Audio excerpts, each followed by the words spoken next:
Banani, and welcome to the channel. In this lesson we are going to answer questions based on the grade 12 poem called The Slave Dealer by Thomas Pringle. So 6.3 reads, I'm not going to read the entire poem because it will consume a lot of time and probably yours data. So the question says, read the poem The Slave Dealer carefully and then answer the said questions. The number of marks allocated to each question serves as a guide to the expected length of your answer. This should be the first guideline which you must heed to as a grade 12 learner going to write English or any other subject.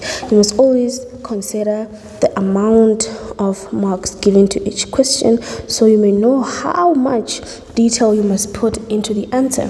So question 6.3.1 says, complete the following sentences using the word provided below.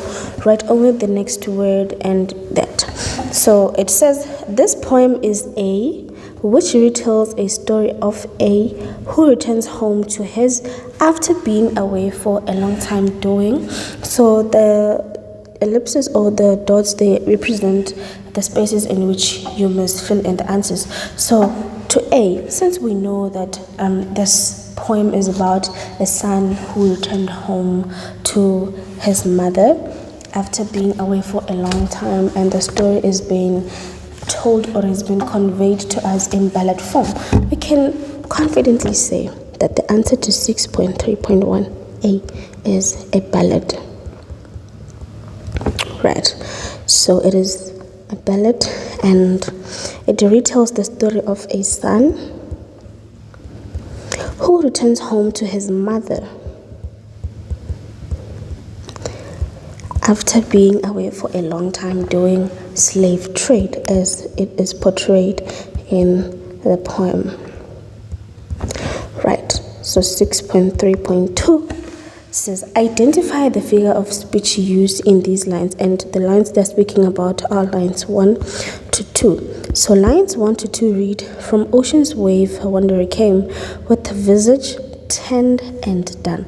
Tanned and done mean that his skin had become even more brown, and now we can say that the figure of speech used in these lines is a metaphor. So to A, we have a metaphor. Right. So the next question says, explain why the figure of speech is relevant in these lines. Okay, so we are saying it is relevant because the slave dealer is being compared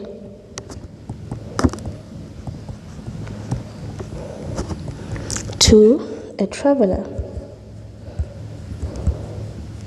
whose face, mind you, visage simply means face. So it's a traveler whose face has been turned to a brown color.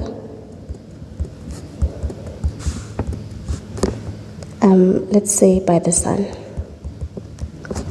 That's probably because he spent a lot of time in the sun. Okay, and then we have 6.3.3. It says, refer to lines 7 to 8. There was in his brain. It says, explain the meaning of the above lines using your own words. So let's go to lines 7 to 8. Lines 7 to 8 read that there was hot fever in his blood and dark thoughts in his brain. What do these mean? It expresses, or let me say they express, because it's two lines. So let's say they express that the slave dealer was angry. Right, he was angry. This is portrayed by the hot fever. You know, when you have a hot fever, figuratively, when you turn it to a literal language, it means that you are angry, you are extremely angry. And dark thoughts.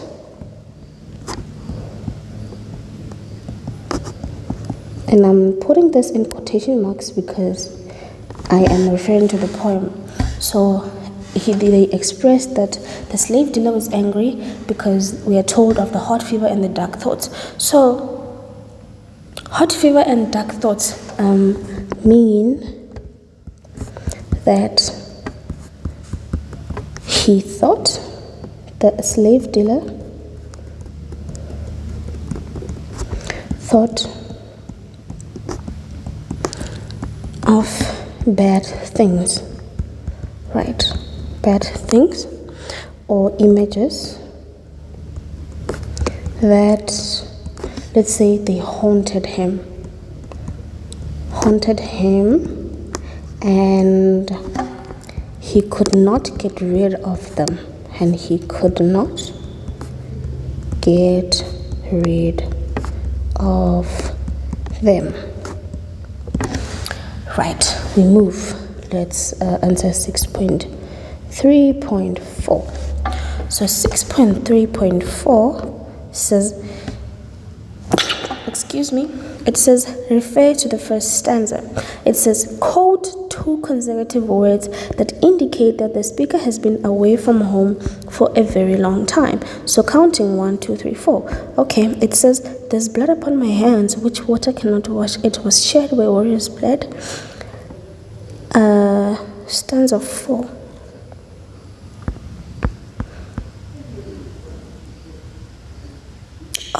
It says refer to the first stanza. The first stanza says, from ocean's wave wanderer came, with the visage tanned and done. His mother, when he told his name, scarce knew her long-lost son. So the words long-lost son simply indicate that the slave dealer has been away from home for quite a long time.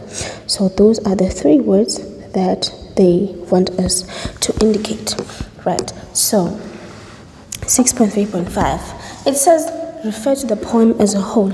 A says identify the tone used in the poem. We can say that the poem is told in a very remorseful tone, right?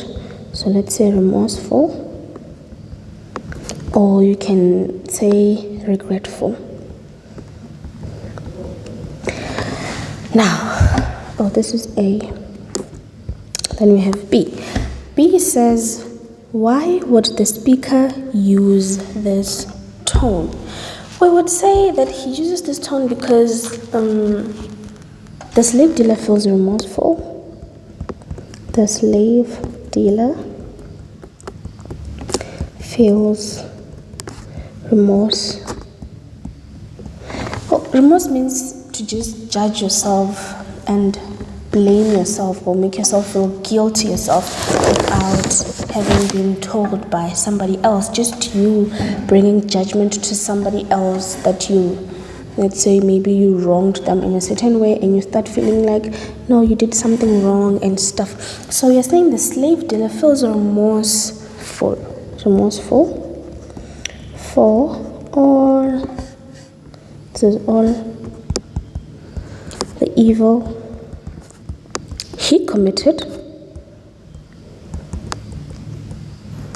and feels that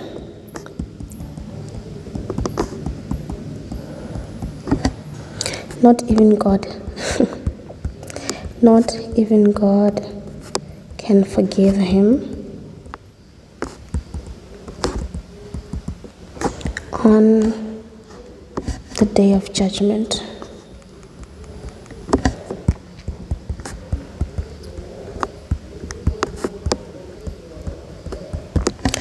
Right, let's move to 6.3.6. It says, what is the speaker's state of mind in line 25? Substantiate your answer. Well, line 25 says, with every stroke, I left a gash.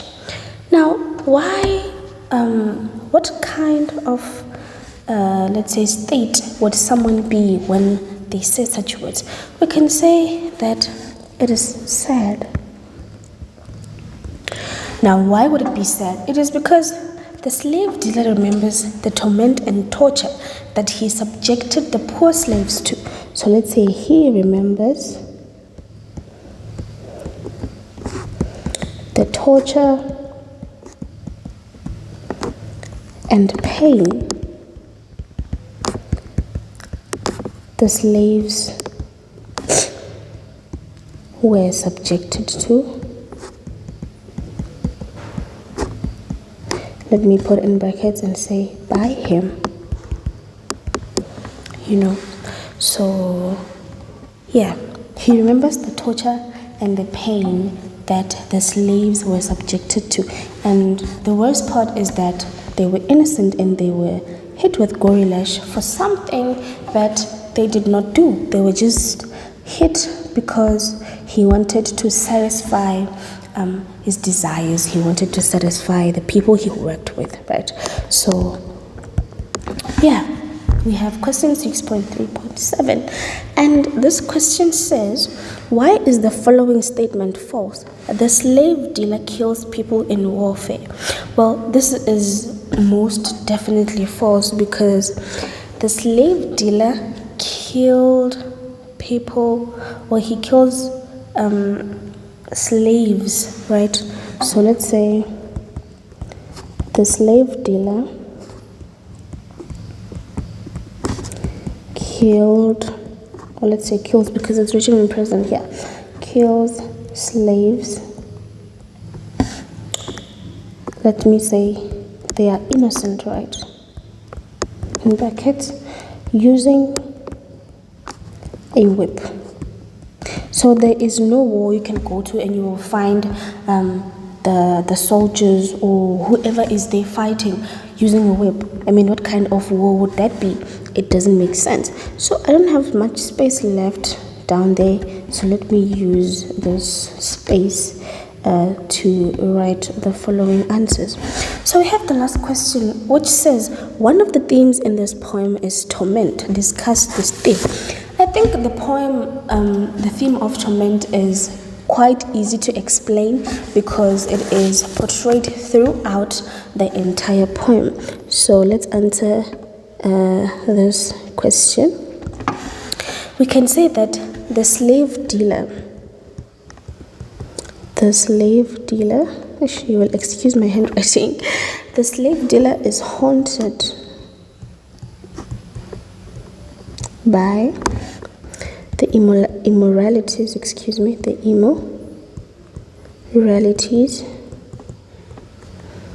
and the role he played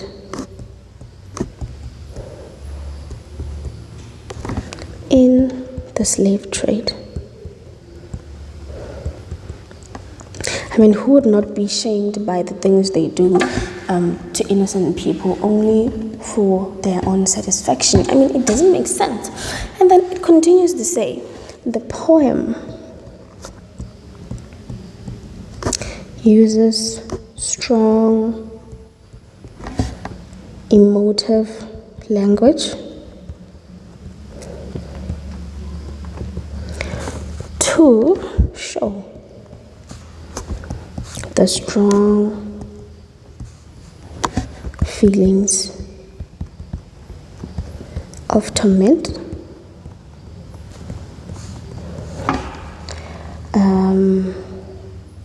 both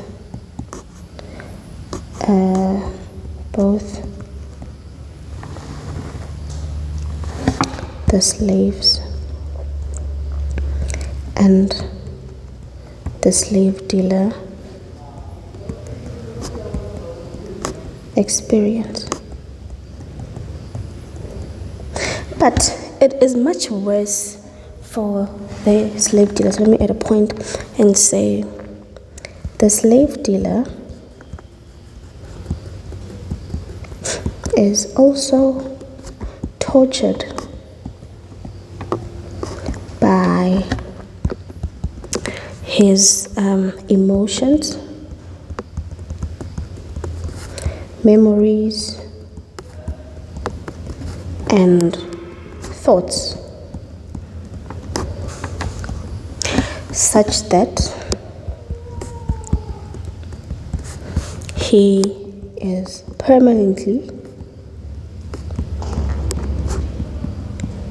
or forever stuck with. Yes, that is the theme of torture. So I would advise each and every one of you who would watch this video to go and read this poem in context and just try to back up each and every little piece of information you may get on it, so that when you enter the examination room, you go in there fully fledged and confident about the answers you are going to give and how you are going to structure your answers. And remember that there is no right or wrong answer as long as you answer in the context of the poem and you answer in relation to what the question wants you to do. So yeah, let's all enjoy literature and may we all pass in Jesus' name. Thank you for watching.